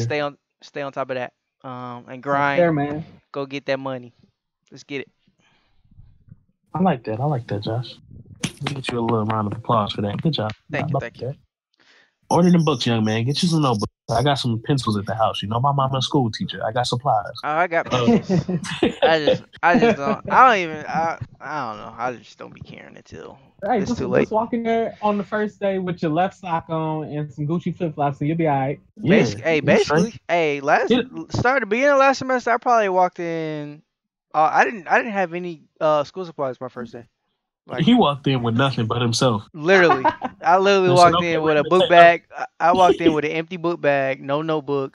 And I think at least you looked the part with the book bag. Yeah. I'm pretty sure on my first day. And then the class that I went to, I ended up switching to another class. So hey, the teacher was like, all right, take out your notebooks, we're gonna take some notes. He leaning over to me. And a notebook I could borrow. Let me get a piece of paper. Bruh, you got a pencil. I've done that so many times. Y'all remember I used to always ask for pencils in high school? Josh, you're a horrible student. Be wondering why we ain't got pencils for the second day of school. I've always done that. It's been a couple times this second day of school. I don't grab a pencil. I'm asking somebody. But yeah, we kind of go off top. We all right. One take. That's all we do. All right. So your mind.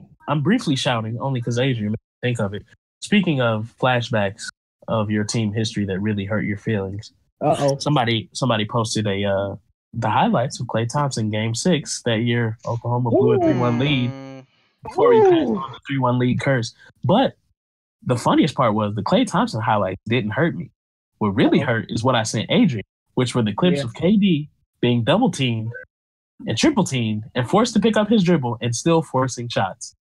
And it hurt because the thing people cry about Russell doing all the time is forcing shots. That was a prime example of me always telling people, Russ and KD have the same complex. They both try to force things.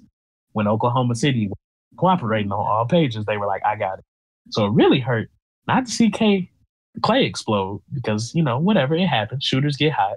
But the fact that this man was refusing to pass it to Adams, Roberson, Deion Waiters, he was calling for the ball, clapping. Adrian, you saw the clip. Demanding the ball every time, picking up his dribble on his pivot foot, ain't had nowhere to go and forcing shots. And he was just like, man,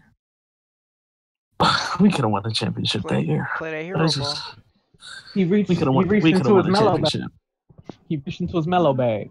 Literally, and like I said, we definitely, if you beat a 73-9, you beat that Cleveland Cavaliers team. You cannot convince me we wouldn't have won the championship that year. Or at least been very close. But anyway, that wasn't what I was going to talk about. Up my heart, and it just... Yeah, I'm sitting there trying to think of that moment for me. I can't think of a moment where I was heartbroken. Well, because you've got the collect collect Olympic. No, stop it. That's because that's not even what I'm thinking about. Your exec team did a real good job. Is all I mean, I watch baseball and football. That moment for you should have been a couple weeks later when y'all lead. That should have been your moment. 73-9 blew a 3-1 lead. Oh. Yeah. That's tough. Yeah, that was tough.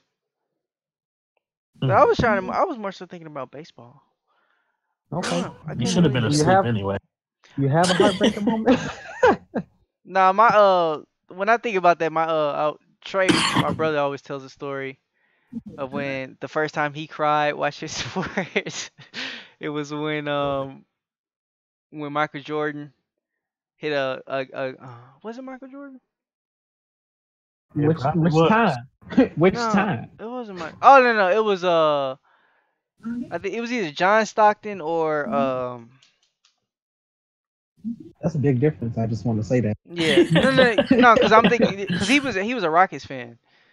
Oh, okay. And it was John. It was either John. What's the other white boy on the Jazz? He coached the Suns. Hornacek. Yeah, it was either John. Yeah, it was Hornacek. John Stockton or Jeff Hornacek hit a game winner against the Houston Rockets to go to the NBA Finals in either '96 or either it was in '97 to go to the NBA Finals. He said that's the time that he cried. So that's all. That's when y'all said that. That was the first thing I thought about. I would have cried too. Poor guy. Yeah, he said that's the first time he cried watching sports. So be like that. Yeah, and I'm trying to think. I don't remember ever having that moment. You'll get there one day. Sports will hurt your heart. Hey, just be glad you're not a Cleveland fan. Yeah. Oof. I don't know if there are Cleveland fans left after this season. I would have been left by the trade deadline. Man, y'all sorry. The new squad sorry. I just. But anyway, what I was really going to speak about, right? I personally am getting tired of all Instagram analysts and the social media analysts that always are trying to vouch for what a player really should say or what a player really should feel when it comes to playing basketball. So, for example, Gordon Hayward was asked last week while he was streaming, who was harder to guard, KD or LeBron? He says KD, as a lot of players that are small forwards do, because realistically, we all know KD can score from any spot on the floor, mid-range, on the block, 30 feet out. This man is efficient and will dagger you from all over the floor. True. LeBron, he gonna play bully ball. He very rarely will shoot a jump shot if he doesn't have to. Most of the times, he gonna take you to the cup. He's shooting now. Yeah, last season he shot a lot. He had to. Who else was gonna do it? But Kevin Love can only do much, so he had to shoot a little more. But yeah, so there were so many people trying to say that he shouldn't have said LeBron or he's stupid. It's LeBron, definitely.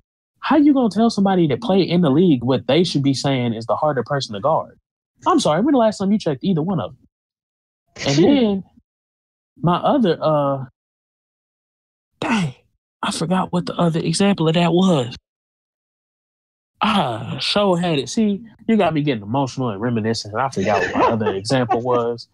And it was something I just saw the other day. But yeah, they're just, it's a principle thing. It frustrates me to see all of these, hairy, sweaty scrubs that live at home with their mother try to tell professional athletes who the harder person to guard is if they've ever dressed out and guarded any of these people. And like we talked about last week, Josh, the deepest man on the bench could probably give you the business in real life. Like, even the worst player on any team will likely beat you. So you as a fan at home have no room to really say who's good, who's bad, who's easier, who's harder to guard. So just, the next time you see a comment from a player on Instagram, on Twitter, Yahoo, Google, Facebook, shut up. Your opinion's irrelevant. Nobody cares what you think. You don't play, okay? You're not in the gym, period. You don't have a jersey. Nobody's paying to see you, Odin.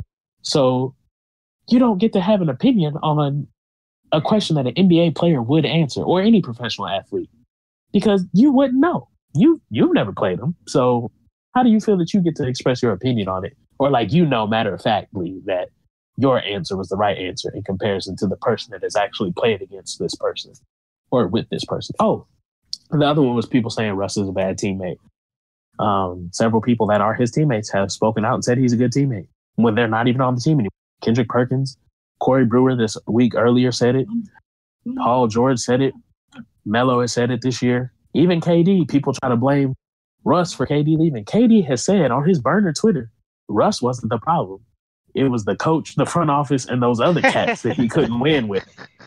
On his burner account. On his burner account, he said anything. If it was Russ, that would have been his time to admit, I hate playing with Russ. Russ was the issue.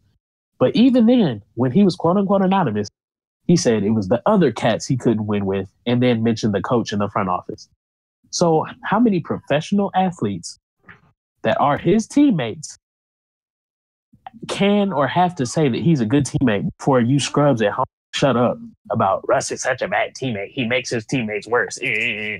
When clearly his teammates like him and clearly they like playing for him for whatever reason, whether it be the playbook or whatever, they may not stay or contracts get up or they get traded or even Enes Kanter says Russ is a phenomenal teammate. He doesn't understand where this comes from.